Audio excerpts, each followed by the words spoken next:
سبحان الله، الإنسان ما أضعفه.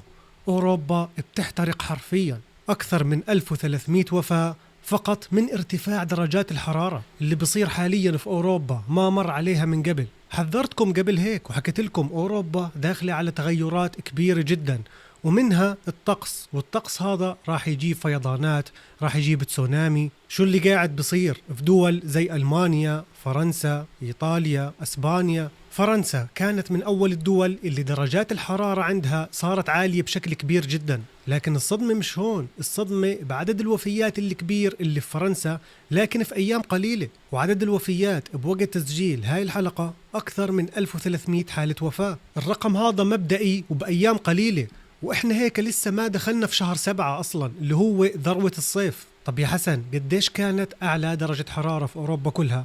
سجلت أعلى درجة 41 درجة. طبعا 41 درجة بالنسبة لدول زي دول الخليج والعراق هذا حكي فاضي. لما يكون عندهم درجة الحرارة 50 بيحكي لابنه حضر لنا الشاي بدنا نقعد برا. أوروبا يا جماعة مش متعودين على هاي الدرجات. إحنا العرب متعودين عليها، لكن أوروبا وضع ثاني. حتى بيوتهم، يعني مثلا واحد بيسألني يا حسن طيب ما يهربوا على بيوتهم يشغلوا المكيف وانتهى الموضوع. لو الموضوع بهاي السهولة ما بتلاقوا الناس حاليا في أوروبا قاعدين بيسيحوا. خلينا أشرح لكم بشكل سريع تصاميم بيوت أوروبا. اللي صمموا البيوت الأوروبية صمموها إنها تكون عبارة عن فرن حرفيا. ليش؟ لأن أوروبا دايما كان عندها مشكلة الشتاء والثلوج، مش مشكلة الصيف، فكانوا بدهم بيوتهم تكون عبارة عن ساونا، عن فرن. ومو بس البيوت، وكمان المدارس والمستشفيات. أكثر الوفيات هي الناس اللي عندها مشاكل في القلب والرئتين، والمزارعين وعمال البناء، الوظائف اللي بتكون بتتعرض فيها للشمس. أصدمكم، أكثر الوفيات كانت من الغرق. كيف من الغرق؟ الناس في أوروبا مش مستحملين الحرارة فبروحوا على الأنهار، وأكثرهم ما بيعرفوا يسبحوا، ومع هيك بينزلوا على النهر. ليش؟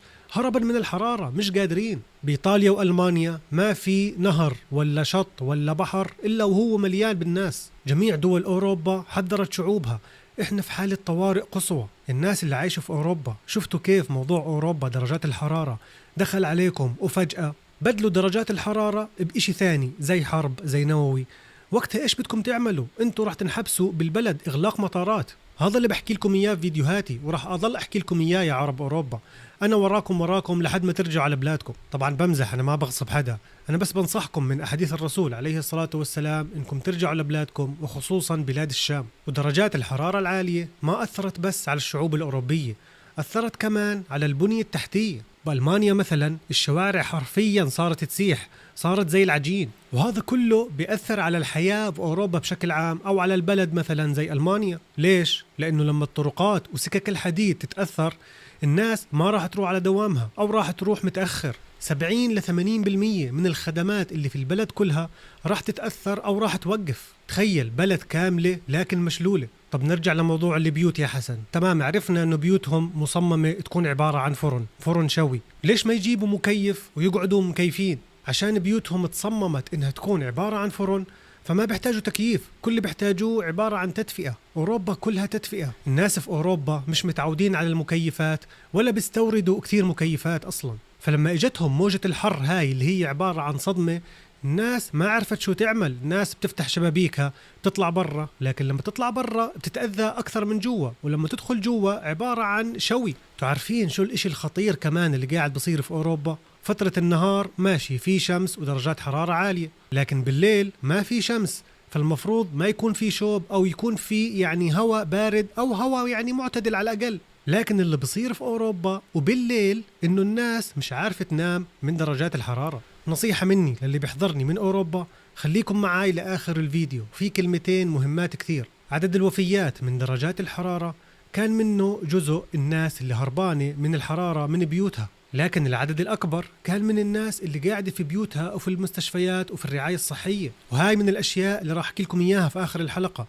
إذا هيك صار وارتفاع درجات حرارة، فما بالكم لو إشي أكبر من هيك. اطلعوا شوفوا لما تكون المسألة بتخص حياتك، حياة أو موت. الناس هاجمة على المحلات عشان تشتري مكيفات.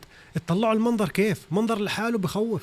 وبرجعوا بعيدها، اللي بصير حاليا في أوروبا كله بس من ارتفاع درجات الحرارة، يعني خليكم مركزين. لكن المشكلة الكبيرة صارت بعد ما اشتروا مكيفات.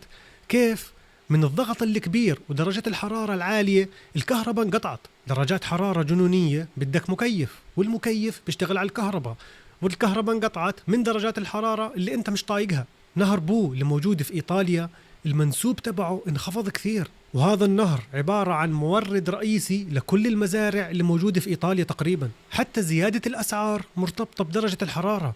كيف؟ ما هو لما يكون عندك أنهار ومنسوب هاي الأنهار ينخفض كثير، فالمزارع عندك راح تتأثر 100%. طبعا أنا بحكي عن دول زي أوروبا اللي هي بتوكل من اللي بتزرعه وبتصدر كمان، فلما ما يكون في زراعة إيش راح يصير؟ الأسعار راح تغلى. ارتفاع درجات الحرارة وصل كمان للحيوانات أعزكم الله. في دولة مثلا زي فرنسا عشان ارتفاع درجات الحرارة لقوا مئات من الخرفان والأبقار والدجاج وهي ميتة. ولا تنسوا إنه كل سنة والله أعلم راح تيجي درجات الحرارة أعلى من السنة اللي قبلها. أرض العرب راح تعود مروج وأنهار، لكن أوروبا داخلة على تغير مناخي كبير جدا، زائد حروب، زائد أوبئة. الأوبئة أكثرها راح تكون من الحروب، من الإشعاعات النووية أو الإشعاعات الكيميائية. الموضوع في أوروبا وأمريكا كبير يا إخوان. يعني لو صدقت هاي النبوءات وطلعت مش محرفة، الموضوع والأشياء اللي راح نسمع عنها ونشوفها إذا كان لوقتها في إنترنت راح يكون إشي يعني مش راح يتصدق. وأكثر إشي مخوف الشعوب الأوروبية وعامل لهم هلع كبير إنه هاي الموجة الحامية إجت في أواخر يونيو، آخر شهر 6. الصيف لسه ما دخل. ذروة الصيف بتكون بشهر 7 وشهر 8. إيش راح يصير بشهر 7 وشهر 8 في أوروبا؟ وبرجع بذكركم كل سنة راح تكون درجات الحرارة أعلى من السنة اللي قبلها. وارتفاع درجات الحرارة بيأثر كمان على البيئة والمناخ. اندلاع حرائق كبيرة في الغابات، وهاي الحرائق بتأثر على المناطق السكنية والصناعية وبتزيد من تلوث المياه. طيب السؤال، ليه أوروبا بالتحديد اللي بصير فيها هيك؟ أوروبا هي القارة الأسرع ارتفاعا في درجات الحرارة على وجه الأرض، لأن أوروبا بتسخن بمعدل ضعف المتوسط العالمي. وحاليا في أوروبا بعيش أكثر من 150 مليون شخص تحت درجات الحرارة القاتلة، وفيات بالآلاف. المدارس اتسكرت، وشبكات الطاقة بتعاني من الإجهاد. معلومة إلكم، موجة درجات الحرارة هاي كانت تصير في أوروبا مرة كل 10 سنين، لكن في أيامنا هاي قاعدة بتصير بشكل سنوي تقريبا. هذا تحذير إلكم. والموجة هاي المسؤولين في فرنسا طلعوا عليها لقب القاتل الصامت.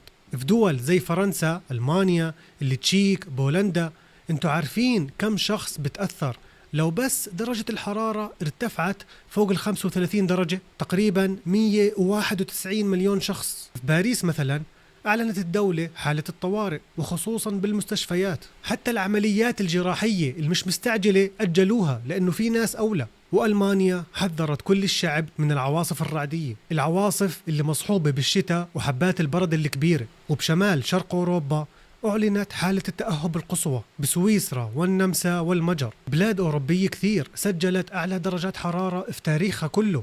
اللي بصير قاعد هذا تحذير للكل. دولة زي الدنمارك سجلت 37 درجة مئوية، وهاي الحرارة عمرها ما تسجلت في تاريخها كله. وجمهورية التشيك لأول مرة كمان في الحياة اتعدلت 40 درجة. والخلاصة لأخواننا وأهلنا اللي عايشين في أوروبا، ركزوا معي. أوروبا اللي صار فيها الذعر، الوفيات، البلد كلها انشلت، المواصلات، البنية التحتية، كل هذا يا اخوان عشان ارتفعت درجات الحرارة. فما بالكم لو صارت حرب، لو روسيا دخلت على أوروبا بلد بلد؟ شفتوا شو صار لما راحوا اشتروا مكيفات؟ فما بالكم هذول الناس لما ما يلاقوا لا أكل ولا شرب، إيش راح يعملوا في الناس؟ إيش راح يعملوا في بعض؟ واللي عايشين في أوروبا وبيحضروا هذا الفيديو راح يوافقوني، هناك ما في جاري، ما في أخوي، ما في أختي، ما عندهم زينا إحنا العرب. أول إشي راح يصير لما يصير في فتن وحروب في أوروبا، راح يدخل عليك وراح يأخذ اللي عندك. لسه في وقت، لسه المطارات ما تسكرت، كل واحد حر يعمل اللي بده إياه. أنا بنصحكم من أحاديث الرسول عليه الصلاة والسلام، وأنتم عارفين، ومن الواقع اللي إحنا عايشينه، بنشوف الأحاديث وبنطبقها على الواقع. هل هذا هو زمن الفتن والحروب؟ هو البني آدم كثير ضعيف وممكن يروح في أي وقت وبسرعة بس بارتفاع درجات حرارة. قال صلى الله عليه وسلم: إذا اشتد الحر فأبردوا بالصلاة فإن شدة الحر من فيح جهنم. كل اللي بيصير هذا وكل درجات الحرارة العالية هاي والوفيات من نفس جهنم، فاللهم إن نعوذ بك من نار جهنم. وبس هيك. وإذا استفدتوا من هاي الحلقة لا تنسوا لايك للفيديو واشتركوا في القناة، واكتبوا لي رأيكم وأسئلتكم في التعليقات تحت، خلينا نتناقش ونستفاد من بعض باحترام. وللفيديو الجاي إن شاء الله، والله تعالى أعلى وأعلم. والسلام عليكم.